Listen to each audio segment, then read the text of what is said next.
सशक्त नारी से है सशक्त समाज की पहचान। स्त्री की उन्नति पर ही राष्ट्र की उन्नति निर्भर है।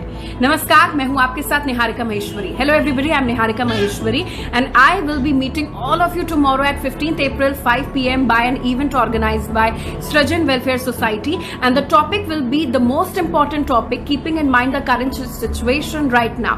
The topic will be role of mass media in accelerating women empowerment. जी हाँ, नारी सशक्तिकरण, इस पर बात होगी। Catch you tomorrow, and if you haven't registered yet, please click on the link below and register. See you tomorrow. Bye.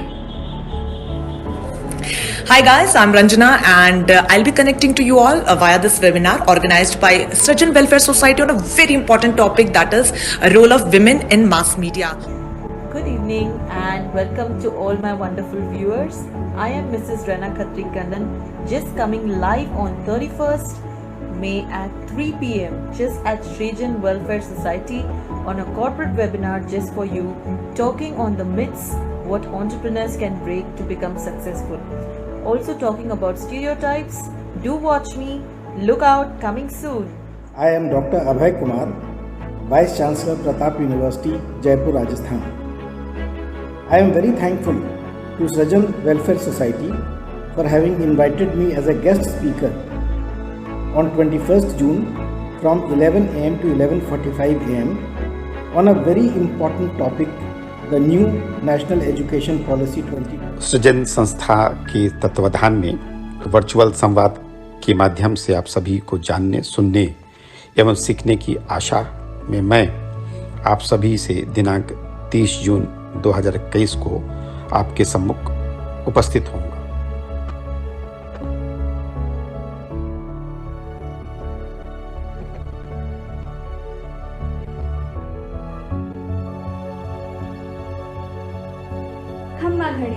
My name is Pahal Mantri. I am from Jhalawar, Rajasthan. आप लोग मलीने घणो बढ़िया लाग्यो। आभार। Hello everyone, my name is Arushi Kanande. Namaste, मेरा नाम आरुषि कानंदे है।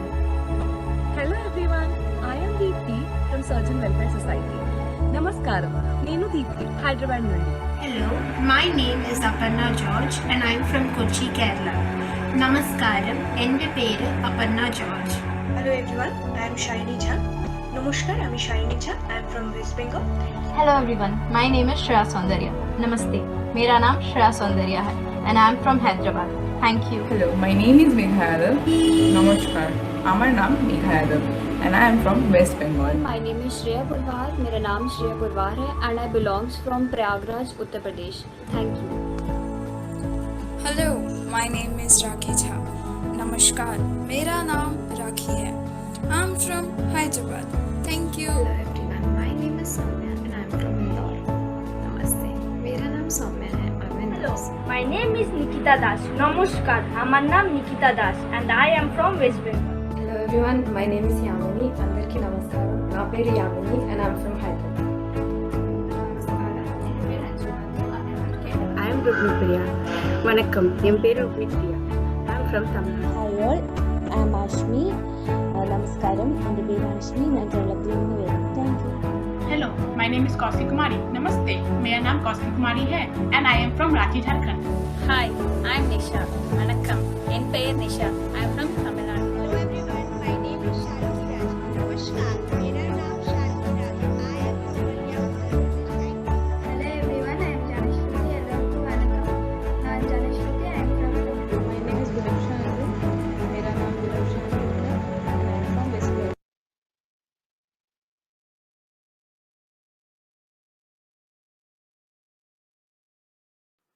Now that we have seen all the amazing guests we've had on our platform and all the beautiful women who've been connected with us, here's another video presenting the vision and life goals of Srajan Welfare.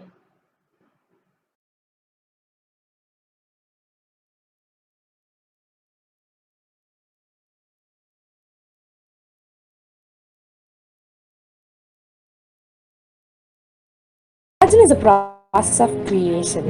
Nature, earth and woman is also considered as a creation.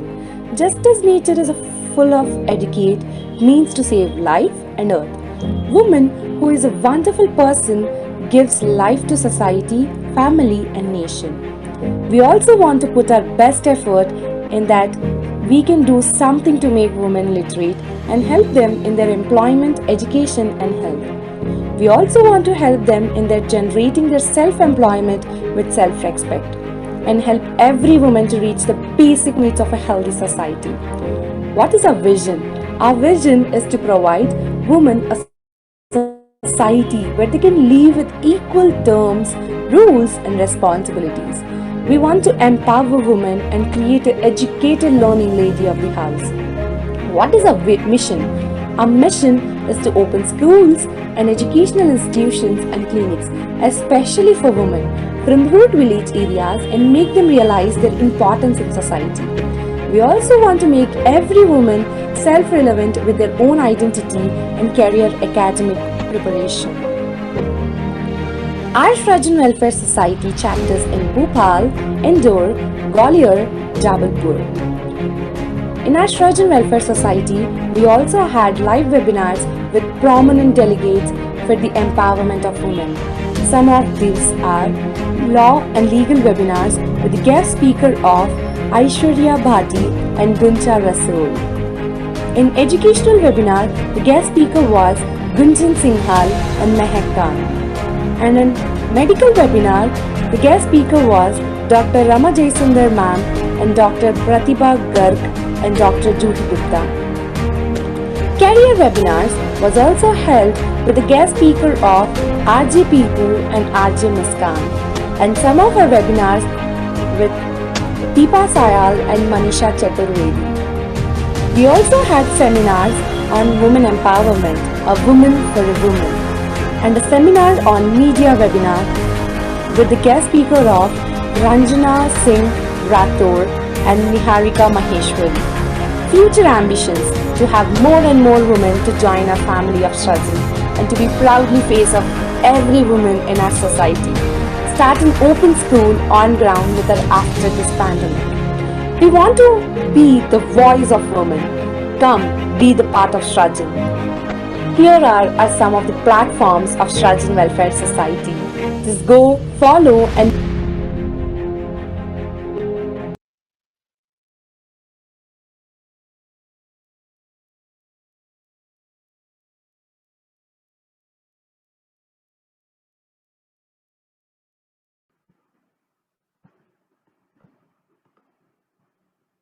किसी को भी मत कहने दो तुम कमजोर हो क्योंकि तुम एक औरत हो. A very good morning to one and all present here with us in this webinar. I, Anshika Singh from Srajan Welfare Society, is your host for today. The main objective of our society is to provide social, educational, and economical empowerment to women and to make them more self-sufficient in terms of their career and identity. It is an honor for me to introduce the pillars of Srajan Welfare Society present with us today. Before that, I would request everyone who has joined us today to kindly put your names and location in the Zoom chat box. Presenting the pillars, Mrs. Lalita Singh, President of Srajan Welfare Society, Mrs. Archana Singh, Assistant Professor and Secretary of Srajan Welfare Society, Mr. Vishwa Pratap Singh, Advocate of Madhya Pradesh High Court and founder of Srajan Welfare Society. I see a lot of names coming in.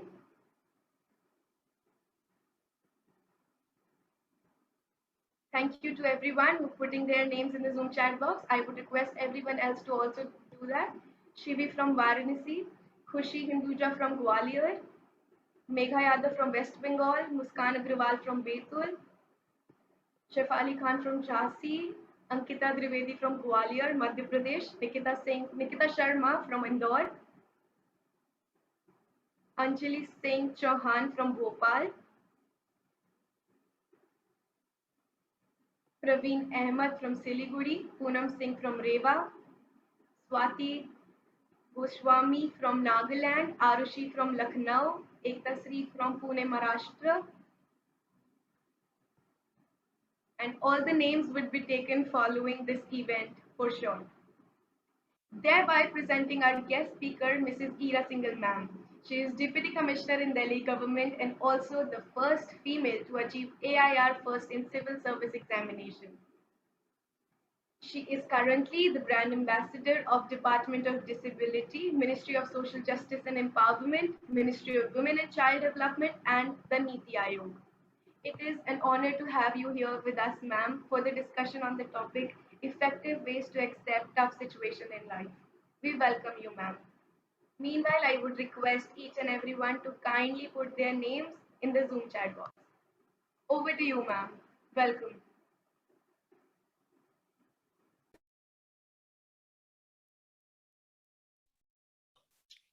Thank you so much, Anshika, and thank you so much to Srajan Welfare Society for inviting me. Just a small correction, I am not the first female to top civil services. There are many before me. I'm the first person with disability to top the civil services. So let me not take away credit from all those amazing women before me. They've all been the pioneers, and they've gone on to help get our country to this path that it is on. Now, coming to our topic today, in life, all of us face choices at every juncture. It's a tough life for everybody. If you look around you, everybody has problems. Everybody faces something, and it's not an easy journey.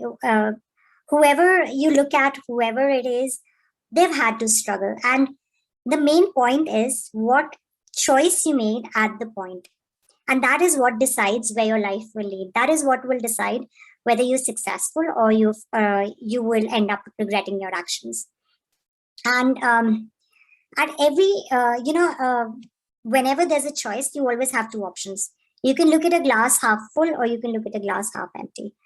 The way I see it is, if you think of it negatively, then everything in life can be negative. Being rich can be bad, being famous can be bad. You want to see the negatives of a situation, it can all look like that.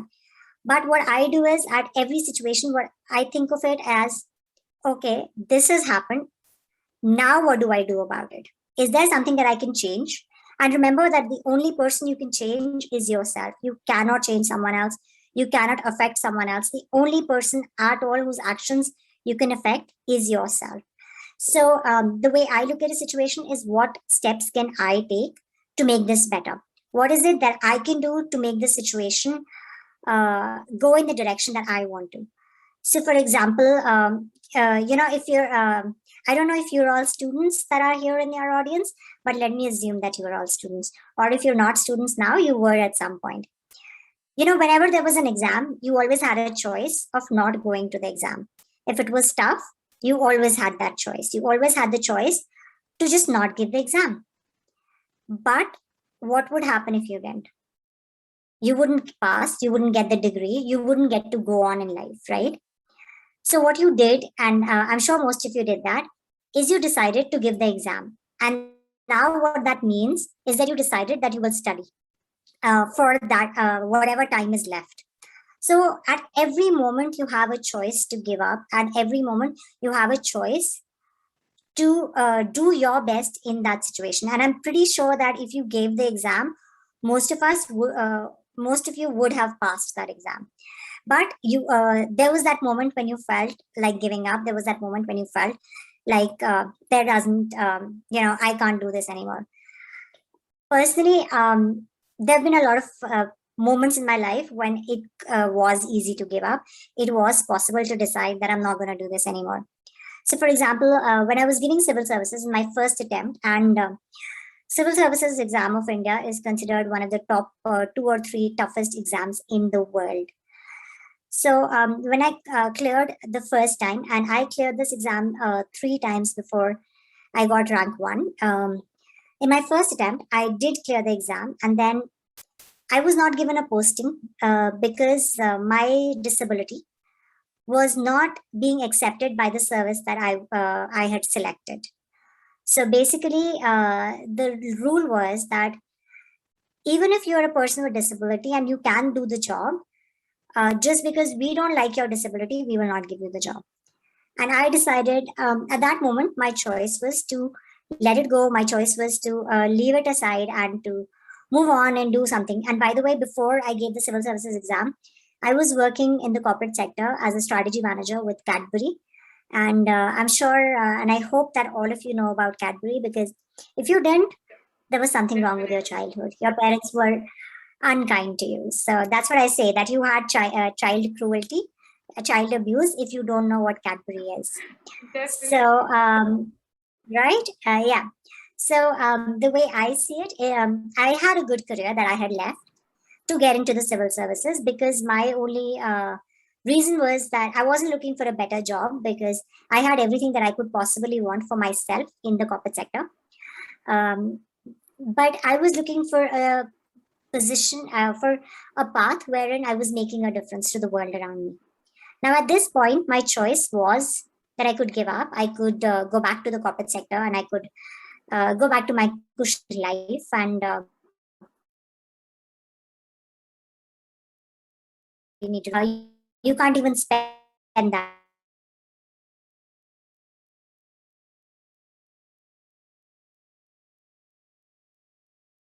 doing as many as you want at any time.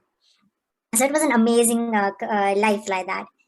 And I had the choice to say that, okay, if the government doesn't want me, fine, I'll go do my job, do my previous job, and I'll go have my career, which is a very brilliant career for myself. But I realized that I was here to make a difference. I was here to change things for the better, to affect many lives.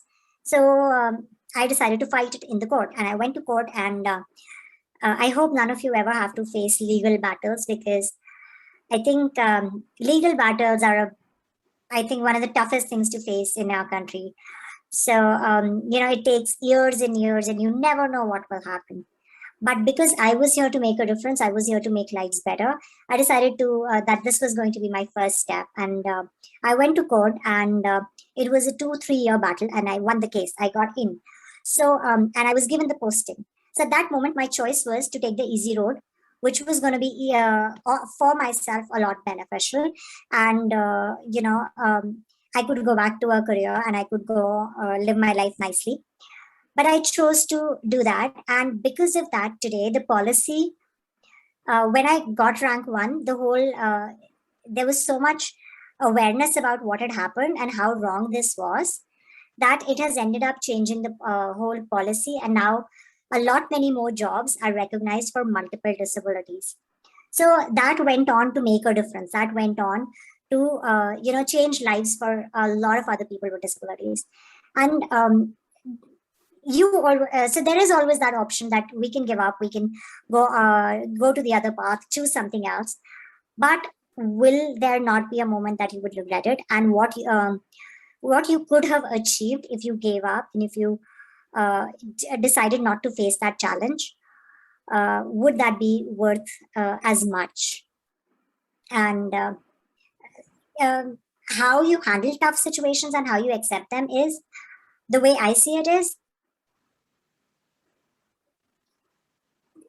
everybody faces problems. If you look around you in that moment when you think, why me? Because all of us constantly think, why me? And I'm I don't know if it's fortunate or unfortunate. Ever since childhood, I was always taught to look at other people. So I could always look at someone else and see that their problems were just as bad. Everybody has problems. You can see some people's problems and you can't see other people's problems. And that's the only difference. But there is nobody who doesn't have problems. Some people have financial problems, some people have emotional problems, some people have health issues, some people have family issues. It's just all sorts of problems. So it's about how much how quickly you accept your situation, and quickly you change your actions or decide to take actions to improve it. If you face, by the way, we can do questions. Anybody who has a question and anybody who wants to ask, discuss something, please Definitely, ma'am. We have like a bunch of questions prepared already to Okay. ask from you. Okay. Yes. Do you want to do the questions already? Definitely, ma'am. We'll love to do it. But before that, I would love to mention that you started by saying that either you can see the glass half full or half empty. And trust me, every time that I think that I'm in a crisis, or somebody else also here might relate to me, we always look that the glass is half empty, and we always forget about how beautiful it has been filled. by our efforts. Yes. And I love that example. I just wanted to bring that up. Yeah, And also, because life will always, if you feel that you don't have money, remember that you have a house that you're living in. Somebody else doesn't. You had food yesterday, somebody else didn't. You have money, if you, whatever you have, remember there are people who don't have even that. In fact, the fact that you live in a country like India where you're living without the threat of violence constantly, that's a big privilege in itself. There are people who are living in countries like Afghanistan, like Yemen, like, even North Korea, for that example, where they don't have access to internet. And we're all sitting here on the internet, right? There are people in the world who will never be able to, because their countries where they were born, what they have, they will not have this access. So there are people who will always be, there are people who don't have even what you have. So in that moment, your glass is half full. That one problem that you face, if you decide that I will change myself, I will take action on this, that what can I do about it? That's enough. That will change your destiny. That will change your path. Let's have questions. definitely, just when you, like you said, there's only one thing that comes in my mind, that you should always count your blessing twice. I've always heard it from my mother, and we should Yes. never forget that. Yes. So yeah, before we move on to the question answer round, ma'am, I would just like to mention the names of people who have joined us from all over the places. Yes. So right now we have Swati from Nagaland, Arushi from Lucknow, Ekta from Pune, Maharashtra, Priya Tyagi from Madhya Pradesh, Sheetal Rathore from MP, Alam from Kerala, Deepika Garg from Indore, Aditi from Kerala, Aarti Sharma from Bharnagar, Seema from Gwalior, Madhya Pradesh, Shivani from Bhopal, Shivangi Rathore from UP, Mamta from Gwalior again. Too many Gwalior people here. Sangeeta Shahu from Indore, Poonam Sharma from Gwalior, and Uma from Varanasi, Shifali from Jhansi. So all those people I've mentioned, the rest would be mentioned later. So ma'am, now it comes the time for the second round, which is the question answer. Yeah. So the very first question would be, ma'am, how do you define difficulty? Like every time we see like a little problem, like I am not able to eat chocolate, and that would be a difficulty for some people, and I'm not able to see this movie, or I'm not having the Netflix subscription, could be a difficulty. But how do you define difficulty in your own way? I think I define difficulty as something that I'm unable to face at that moment, and I'm unable to overcome at that moment. All of us have a different definition of what is difficulty, right? To me, it's not the small things. Obviously, it's bigger things. And what I found, there's this one small thing, and if you constantly remember it, it makes such a difference. This too shall pass. So everything in life will move on. You will move on. And that goes for the bigger things and for the smaller things. Difficulty is very personal. So for me, something may be very, very easy, but for another person, that may be difficult. For example, reading 100 pages of a textbook in one day would possibly not be a difficulty for me, but it might be for someone else, right? So it's a very, very personal thing, and it's a very, very individual thing. But the way I see it, and I think everybody should, is, does this thing actually affect the larger purpose of my life? Does this thing actually affect me in the long run? Will this problem affect my life 5 years from now, 10 years from now? And that's what I think we should call difficulties. Everything else is just our desires not being fulfilled. A lot of the times our desires not being fulfilled is what we would call as difficulties. And that's a very different concept, because just because I didn't get what I wanted, it doesn't mean it's a difficulty. The way I see difficulty is that, will this thing affect my life 10 years from now? So for a parent who has a child with a disability, that might be a difficulty. But, not having money to spend on something, which is like a chocolate or something, that is definitely not one. So it's those things. Definitely, ma'am. That was beautifully explained. Also, ma'am, every time you speak something, I have something in store to elaborate. But Yeah. I loved how you said this. This too shall pass. Yeah. I'm going to remember it. Yes. Moving on with the next question. How do you stay calm in difficult situations? Is there something you follow? You preach some rituals or rules that like are made to just stay calm in difficult situations, or is there something else? Whenever there is a problem, the first thing I do is I analyze my own actions. I analyze and I think over very honestly, what did I do wrong? And it's not that emotional blaming of yourself that, oh my God, I'm such a horrible person. I can't do anything. It's not that underconfidence and I don't like myself thing. It's actually an analysis of my actions. Where did I do something which was wrong? And then I go on to correct it. See, you can only change yourself. You can't change other people. You can't affect anybody else. The only person who you can truly control is yourself. So the way I see it is, let me change my own actions. Let me change what I did wrong.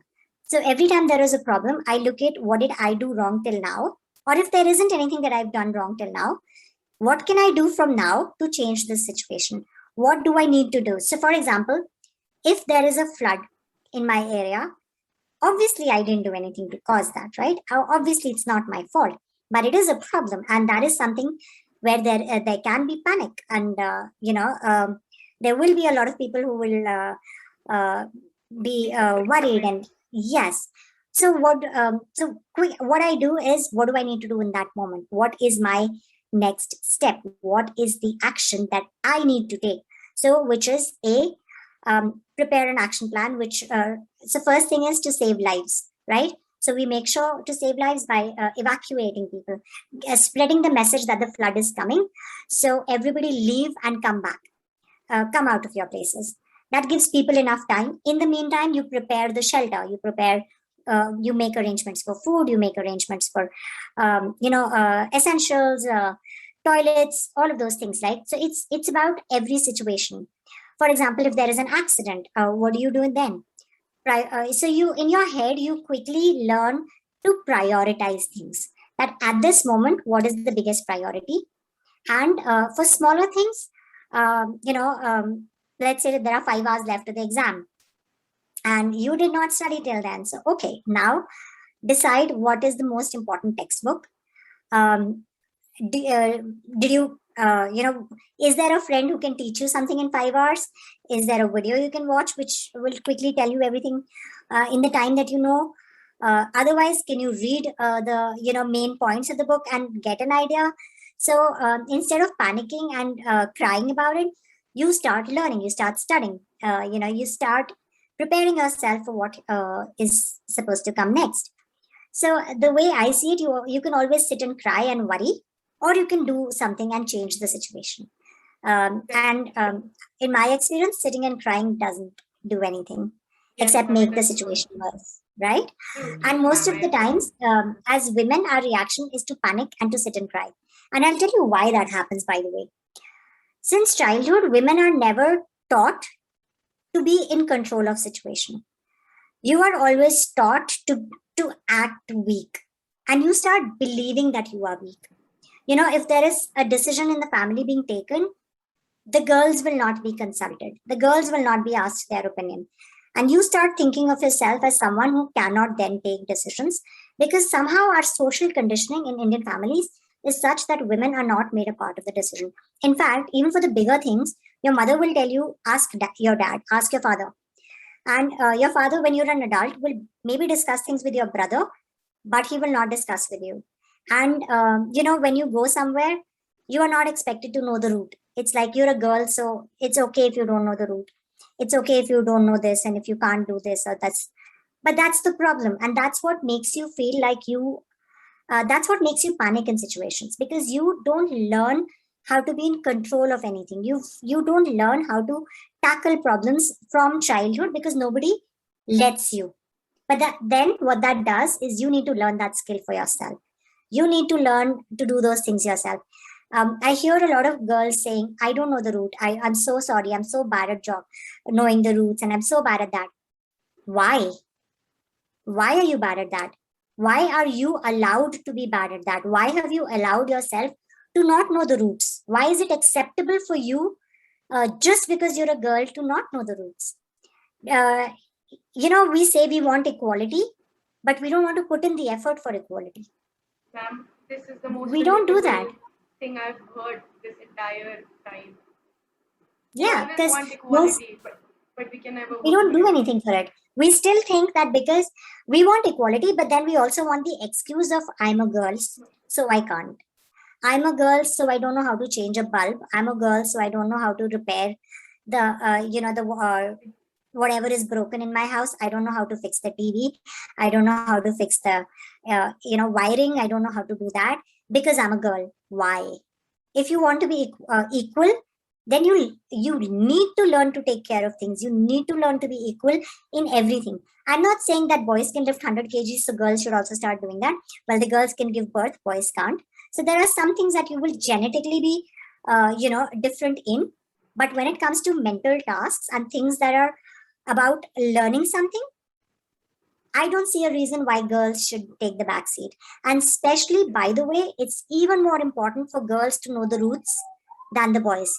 Google Maps, all your GPS, it's fine. Besides that, you should always know the routes, because for girls, it's even more important that you know your way around. It's a safety concern if you don't know the routes. So for girls, always know the directions, always know where is north, where is south, where is east, where is west. Always know the routes that you're going to, or at least the general direction, because trust me, it will save your life. For men, we've all become very dependent on GPS, and while that is fine for going to new places, but the excuse that I don't know how to study a map, and I see so many girls make that excuse. Why not?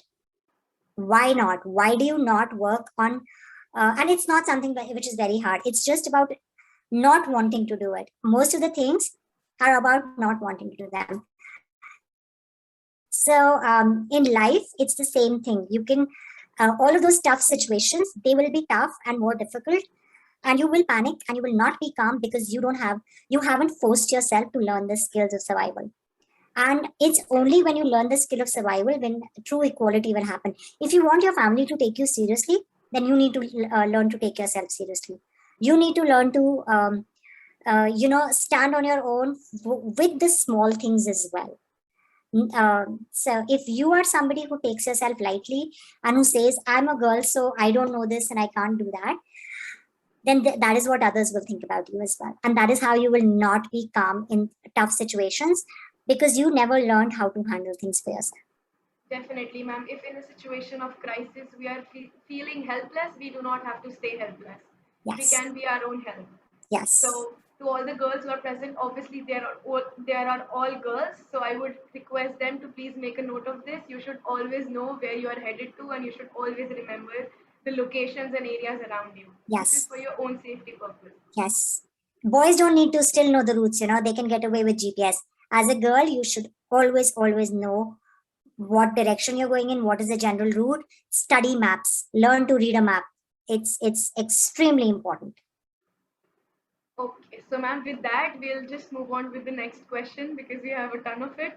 Yeah. So, ma'am, there is a very popular quote that says, when life throws lemon at you, make lemonade. Yes. In your personal as well as professional life, how do you relate with this quote? Actually, that's the theory that I've lived with all my life. For example, I remember in college, and since we're all girls here, so you will relate.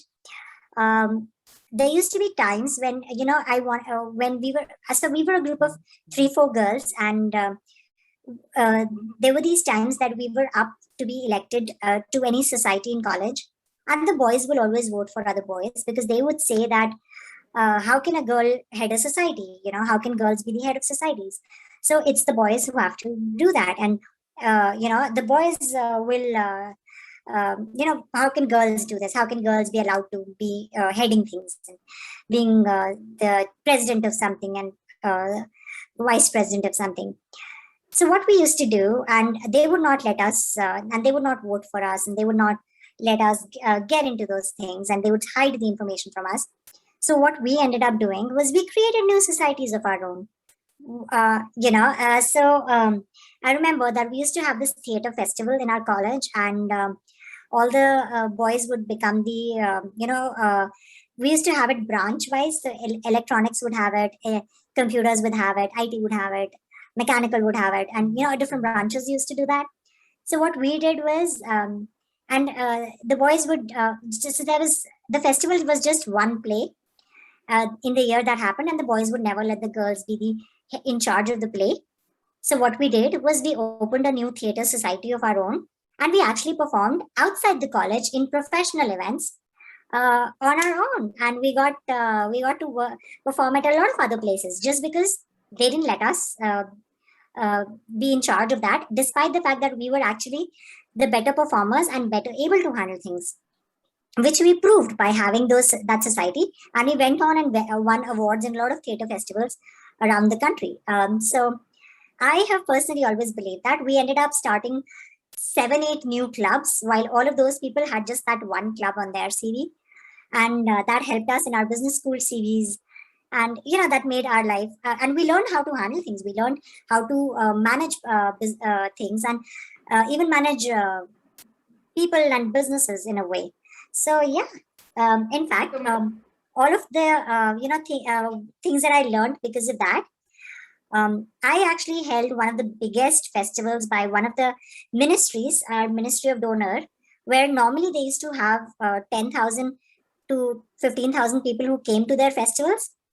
We got around 8 to 10 lakh people who turned up for the festival. And that was a festival that I had launched and I had conceptualized and I got done because I had the experience which I had gotten in my college days.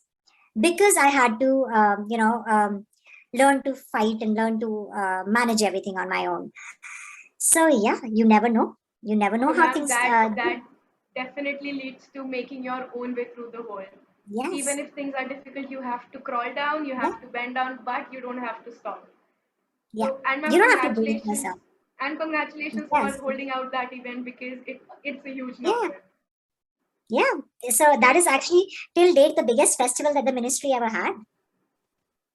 So in our case, the boys became the lemon, and then you made a lemonade out of them.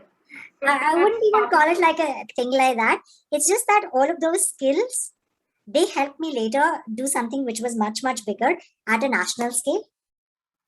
Yeah, definitely, ma'am. I get that feeling of pride when I hear things like this. Yes. So, ma'am, moving on with our next question. This is a very situational question. So, what would you do if fear was not a factor and you could never fail? I didn't get your middle part. It got cut. If So, fear ma'am, was not a factor? If fear was not a factor and you could never fail, what would you do? Nothing. And I'll tell you why. Fear is actually a very good thing. It makes you work hard. It makes you put in the effort. It makes you be careful. And failure is what you learn from. All the people, this is a very, I don't have studies to prove this, but I can tell you for a fact that all the people who topped in school generally don't do very well later in life. Definitely, ma'am. I agree with you. And most people will see that. All the people who were your school toppers, they wouldn't have done that well in life later. It's because they never faced failure in school in early life. So they never learned to work to that extent. They never learned their own limitations. They never learned where the boundary was and how much effort they had to put in later. And all the people who didn't do that well, who were mediocre students in school, they actually went on to achieve very, very big things simply because all of that failure, fear of failure and failing at things made them learn what their limits were and how to push them and how to work hard. So I think fear and failure are very good things to have in life because fear keeps you realistic, fear keeps you making work hard, and fear makes you careful. And failure teaches you about your own limitations. Failure teaches you the actual meaning of hard success and how much you really need to work for something. So those are really good things to have. So, ma'am, failure is an essence that you should always have a taste of. Yeah. To move ahead in life. Yes. Ma'am, the next question would be, at Srajan Welfare Society, we work towards empowerment of women. Would you like to tell us what, according to you, should be done to achieve the goal of full women empowerment in India? First thing is we need to stop telling our girls that you're a girl, so don't do this. That's the biggest problem in our country. We categorize our girls. We since birth we're constantly telling them you're a girl, so this is your limit, and that's where we all fall flat. So the one thing I feel we should be doing is not telling our girls what their limits are just because they're a girl. We need to stop teaching our girls that they have boundaries, that they have limitations. So that's the one thing. Secondly, unfortunately, families are still not doing it, but if we can do it for ourselves, then that will be great. All of us need to realize that we need to, I'm sorry, I've lost my chain of thought. We need to be financially independent, because till the day you're financially dependent on someone else, you will always be subservient to someone else. See, if someone else is paying for your living, then they are also getting to have a say in the way you are living, right? So it's very important. Yes, it's very important that all the women are contributing. Plus, you can only get respect if you are self-dependent. Nobody is going to respect you if someone else pays for your living. We realize this, but just to be considered as someone who's relevant, whose opinion should be heard, you need to have a career for that. You need to prove that you can, you're worth something. Someone pays you for your talent. That proves that you are someone who knows what they are doing. And please don't be in jobs that are convenience jobs. A lot of the times, women these days are in convenience jobs, not according to their talent or their interest, but because it's convenient to have that job to manage a family. Don't do that. When you're in a convenience job, everybody looks at you as someone who's doing time pass in life. So if you really want to have a value, you need to have a job which is based on your skill, your interest, and your talent.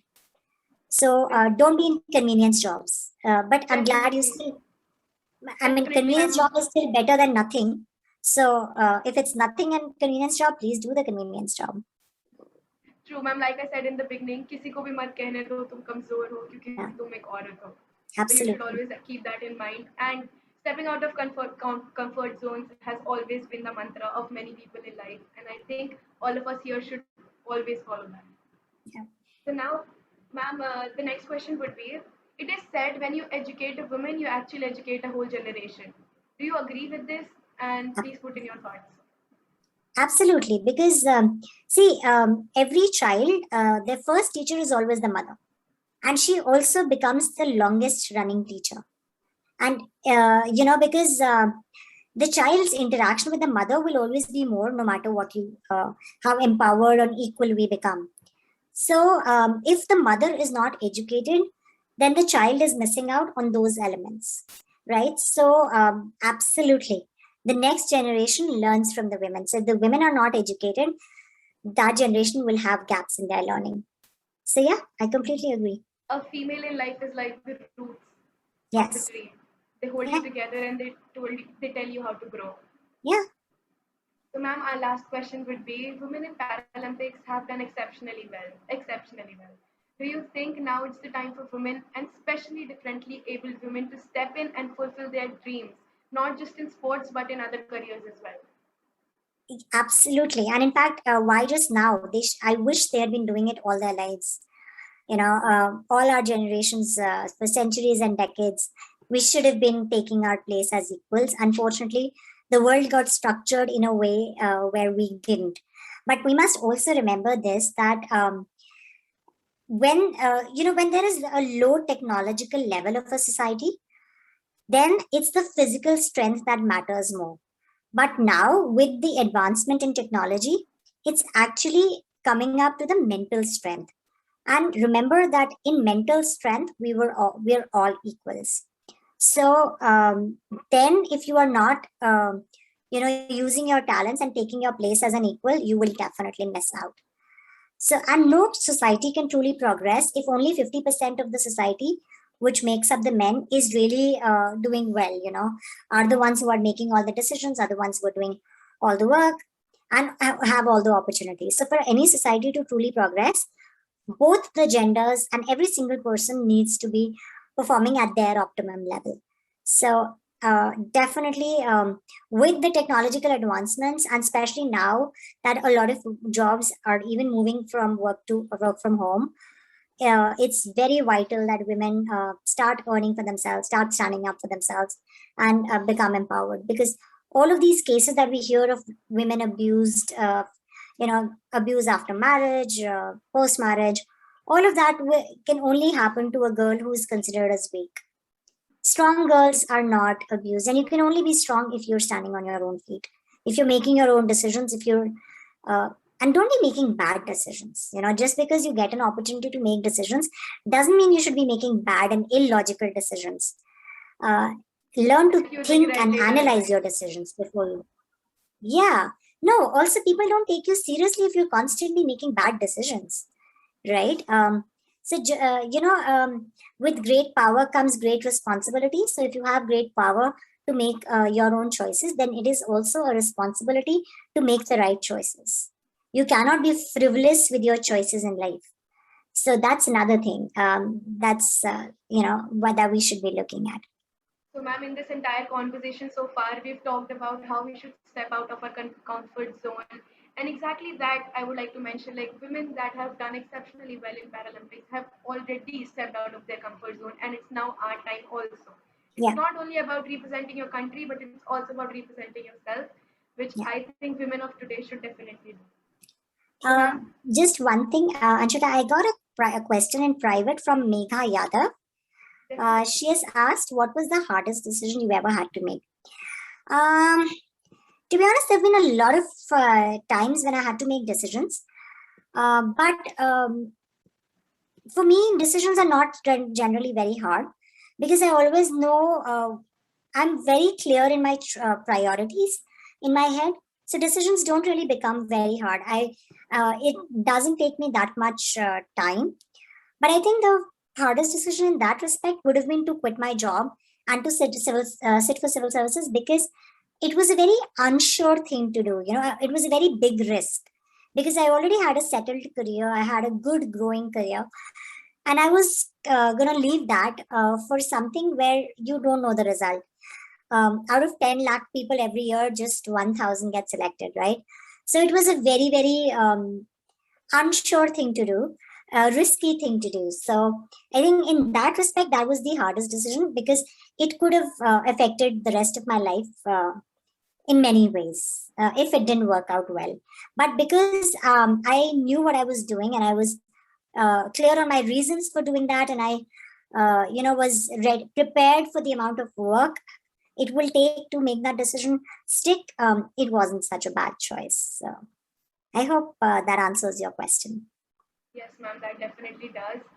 And also would like to mention one thing towards the end, now that we have done with the question answer round, ma'am. You've also stepped out of your comfort zone, and you've also stood your ground and tried to do something that you wasn't sure that would hold a future for you. But today we are here having this conversation. I wish this was like live 1-to-1 so that I could take your autograph, because you have no idea how motivating and inspiring it is to talk to you. Just being on one screen, and we are really glad to have a female that empowers us and makes us feel motivated like you do. So thank you. Thank you for answering all our wonderfully created questions. You've been an amazing support, ma'am. Thank you so much. And good luck to you all, and my best wishes to all the audience today. Please don't let the world define you. Don't let the world tell you who to be. Don't let the world make decisions for you. Because if you want respect, dignity, and an individuality, you need to have the power of your life in your hands. My best wishes to you all and to the whole Sturgeon Welfare Society. Ma'am, now that we have talked about audience, I would like to mention some few more names that have joined us today. Mariam from Kerala, Allah from Kerala, and Pooja Pal from Bhopal, Amisha from Delhi, Anchal from Bhopal, Anushka Pandey from Bhopal again, Diksha Arora from Bhopal, and everybody else is thanking you for this wonderful session, ma'am, in the chat box. Neelu from Bhopal, and all the other people that have joined that I have missed the names. Thank you so much for joining. Ma'am, lastly, that we are coming to an end, what is that one message you want to give to Sturgeon Welfare Society? You cannot unmute, ma'am. Just a minute, I'll